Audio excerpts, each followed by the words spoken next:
It's a curious thing to discover at 19 that one has been defeated, not by the enemy, but by enthusiasm. This was, I regret to say, before penicillin.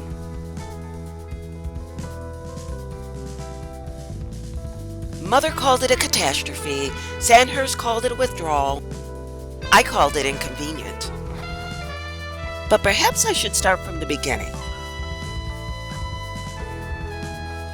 I arrived at Britain's most distinguished military academy, Sandhurst, one of 186 young men, well past caring. Reveille at 7 a.m. Lectures in a red and white striped blazer and a pillbox cap tilted just so. Map reading, tactics, the Constitution. All very admirable subjects, none unfortunately involving champagne. Games 4 days a week, matches on Saturday, dinner at 8,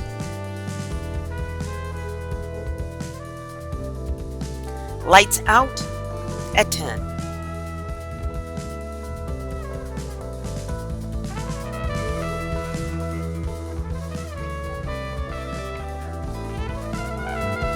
Officially, social life consisted of sherry under supervision. Unofficially, London was 25 miles away and considerably more persuasive. But at Sandhurst, discipline was strict, infringement of rules serious, but I, Ian Fleming, would find a way.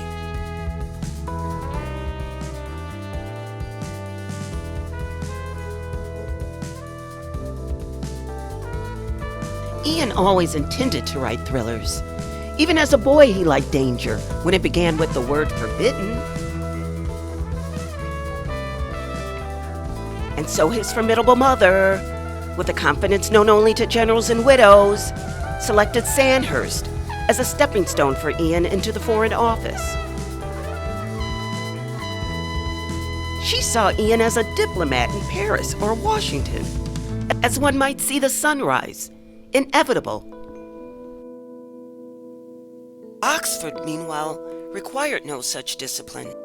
I spent 2 uninterrupted years of pleasure at the house, during which I made several important discoveries. The first was mathematical. If one wagered on a horse at 10 to 1 and the animal happened to win, a small shower of gold fell quite naturally into one's lap. The second was geographical. There existed a charming diversion called chemin de fer, conveniently accessible by motor car, from Oxford to Croydon Aerodrome, and from there by brisk taxi to the Cercle Haussmann in Paris.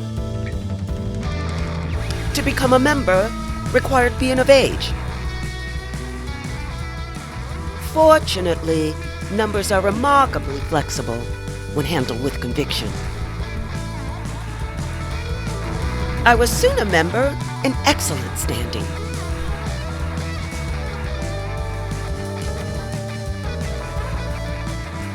There's a phenomenon known as beginner's luck. It has rarely produced a finer specimen than myself. Win, win, win. For a time, anything I desired could be obtained by dedicating a modest hour or two at a gaming table. I purchased a Bugatti.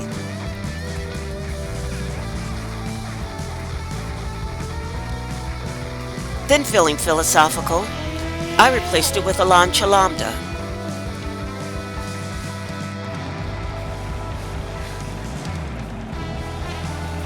Oxford approved of neither. It is sufficient to say my university career concluded after 2 years, at the polite but firm request of the authorities. I left richer in experience. The university perhaps felt otherwise. with a modest inheritance, good looks, and a well-cut uniform, I discovered I was unexpectedly popular.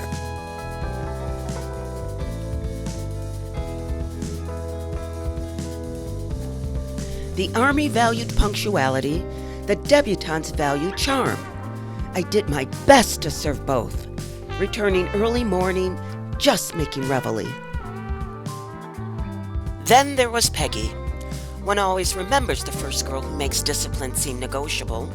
She attended one of my matches.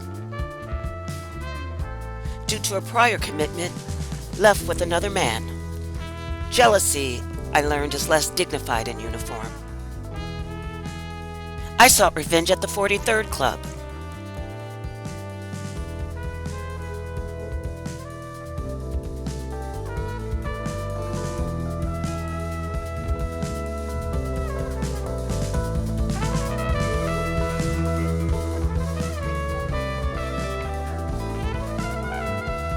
And so, in a moment of wounded pride, which history will record as unwise, I sought consolation of the most predictable sort.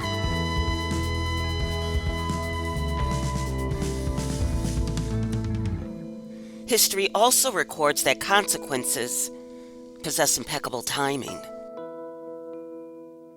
Mother did not approve of scandal, particularly the sort requiring convalescence. The full force of her fury descended upon me.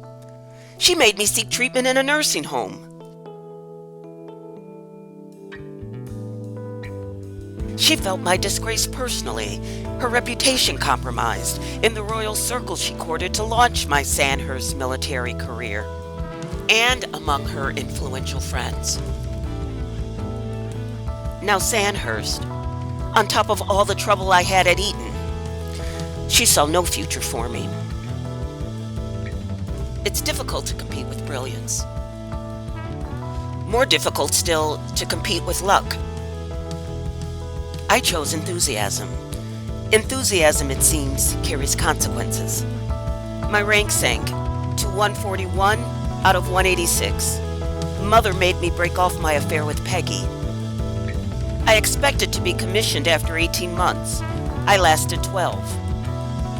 I withdrew from Sandhurst. The Army kept its commission, I kept the lesson. Some reports later suggested I was suicidal. That's melodramatic. I wasn't longing for death. I was longing for disappearance. In Sandhurst? Yes, I went to Sandhurst with the idea of going into the Army and into the Black Watch, incidentally. But then it was decided to mechanize the Army, and me and a lot of my friends decided we didn't want to be what we thought then would be large-scale garage mechanics.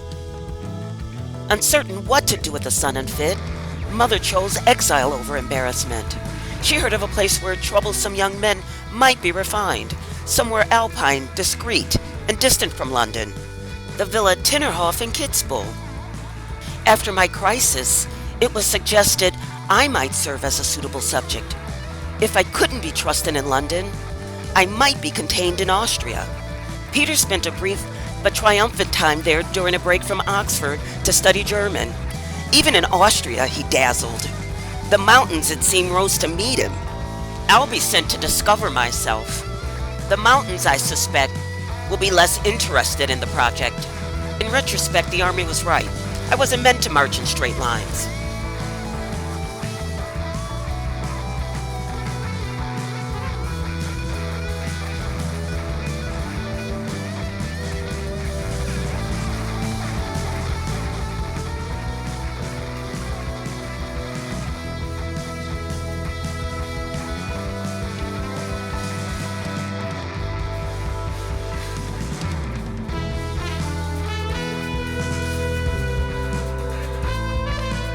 I was meant to move sideways.